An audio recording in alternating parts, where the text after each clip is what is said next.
Voilà, bonjour à tous. Nous avons terminé le chapitre sur les essais et nous allons commencer maintenant la métallurgie structurale. C'est un grand chapitre que nous allons poursuivre aussi en deuxième année. Donc la métallurgie structurale, c'est le fait d'étudier la structure des métaux pour voir comment est-ce qu'on peut la changer. Et puis on avait déjà vu que la structure d'un métal détermine certaines propriétés. Donc nous allons aussi voir plus en détail comment on peut changer certaines structures, obtenir certaines structures particulières pour avoir des propriétés particulières. Nous allons commencer avec un petit rappel. Donc à la page 270 du livre, vous avez les mailles. Donc vous vous souvenez, on avait vu que la plupart des métaux, on peut les retrouver avec trois types de mailles, le cubique centré, le cubique face centré et l'hexagonal compact.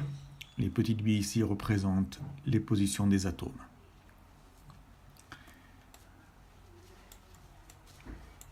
Ensuite, là, on a un exemple d'un cristal. Donc, on voit que ici, les atomes sont bien rangés, bien ordonnés les uns à côté des autres, suivant. Par exemple, là, on voit que c'est une structure cubique. Donc, il y a des cubes, comme ceux qu'on a vus précédemment, qui sont empilés les uns sur les autres et qui sont placés les uns à côté des autres pour former un grand cristal. Mais comment se forme cette structure? Alors, ça, c'est ce que nous allons voir aujourd'hui. Donc, la structure du métal se forme lors de la solidification. Là, vous avez une courbe de solidification. Donc, on mesure la température en fonction du temps. On a ici l'exemple de l'acier, du fer, disons. Alors, le fer, à haute température, à 1800 degrés, il est liquide. Et c'est ce qu'on voit ici. Donc, les atomes, ils sont séparés les uns des autres, ils sont mobiles. Si on laisse refroidir le fer, arrivé à 1536 degrés, on constate que la température ne baisse plus. Et dans le bain à fusion, on voit que certains atomes se sont rapprochés, se sont collés les uns aux autres. Donc là, on a un début de solidification. Donc dans le liquide, on commence à avoir des parties qui deviennent solides. C'est ce qu'on appelle les germes de cristallisation. Le temps se poursuit, la température ne bouge toujours pas, et on a de plus en plus d'atomes qui viennent se coller à ces zones qui sont solides, et on voit donc que les grains grandissent. Les grains des cristaux grandissent. Donc là, on a des cristaux, des grains de cristaux qui nagent toujours dans un bain qui est liquide. On attend encore plus de temps. Tous les atomes qu'on a dans le bain, ils viennent se coller aux cristaux. Et à la fin, on obtient un métal qui est complètement solide, où on a des grains ici. Voilà. Et à l'intérieur de chacun de ces grains, on a une orientation bien particulière. Donc si on regarde par exemple ce grain-là, on voyait que les cristaux, les mailles étaient alignées selon des plans. Dans ce cristal-là, il y a aussi des cristaux qui sont alignés, des mailles qui sont alignées selon des plans, mais l'orientation n'est pas la même. Et à la fin, donc on aura un grain de cristal ici avec une certaine orientation des plans, et là un autre grain avec une autre orientation des plans. Donc en fait, dans le métal solide, vous avez plein de petits cristaux, et à l'intérieur de chacun de ces cristaux, vous avez une orientation particulière des plans. Entre les grains, vous avez des atomes qui sont arrangés un petit peu comme ils ont pu, les derniers, et ça, c'est ce qu'on appelle les joints de grains. Pourquoi on a une courbe comme ça, où on a un plat et puis à nouveau une diminution de la température? Parce qu'en fait, quand les atomes ils se collent les uns aux autres, ils dégagent de l'énergie. Donc ici, on essaie de refroidir un métal, et quand on arrive à la température de solidification, les atomes qui se collent ensemble, ils dégagent de l'énergie. Donc, le métal ne peut plus baisser en température.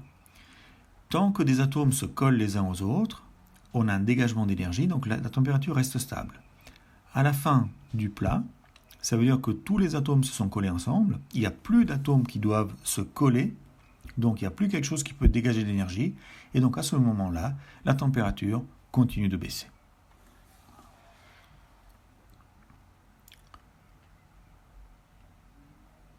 Donc quand nous allons observer un métal, c'est ce qu'on a vu la dernière fois dans la métallographie, quand on va observer un métal au microscope, mais on voit justement ces grains et les lignes qu'il y a entre les grains, c'est les joints de grains. Les grains peuvent avoir différentes formes. Donc on peut avoir des grains plutôt arrondis, globulaires, ou alors des grains qui sont plutôt faits avec des segments droits, qui sont polyédriques. Ou alors on a lorsqu'on commence à mélanger les métaux, on peut avoir des grains dendritiques, où il y a des formes pointues à l'intérieur, ou des grains à l'intérieur desquels vous avez des lamelles, une structure lamellaire.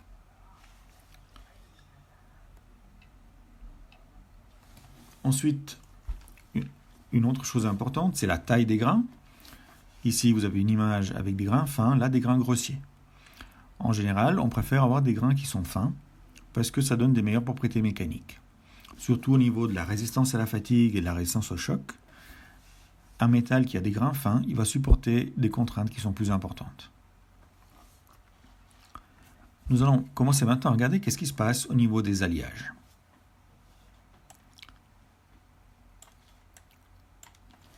Alors, si on regarde un métal pur, on voit des cristaux à l'intérieur desquels il y a des atomes qui sont tous de même nature. On a tous les atomes de la même matière, puisque ce n'est pas un alliage, c'est un métal pur. On voit simplement les joints de grains. Lorsque vous avez deux métaux que vous mélangez, ça forme un alliage. Alors les alliages, il y a deux sortes d'alliages, et ça donne deux sortes de cristaux.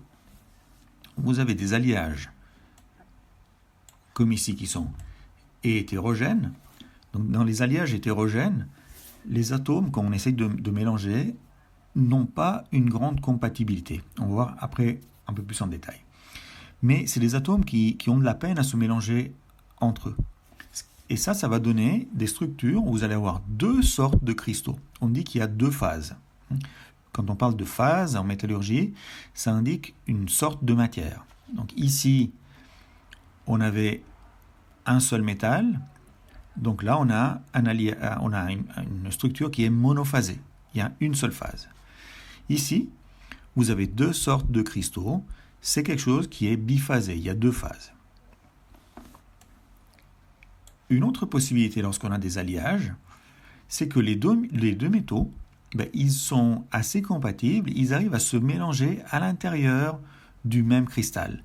Donc ici, à l'intérieur de ces cristaux, vous voyez qu'on a des cristaux qui sont verts et des cristaux qui sont bleus.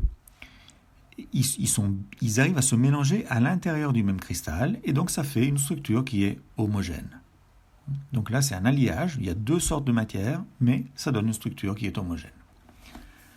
Alors, on va voir un petit peu plus dans le détail maintenant, sur les feuilles que je vous ai préparées, comment ça se fait que des fois on a ce type de structure, et puis des fois ce type de structure-là.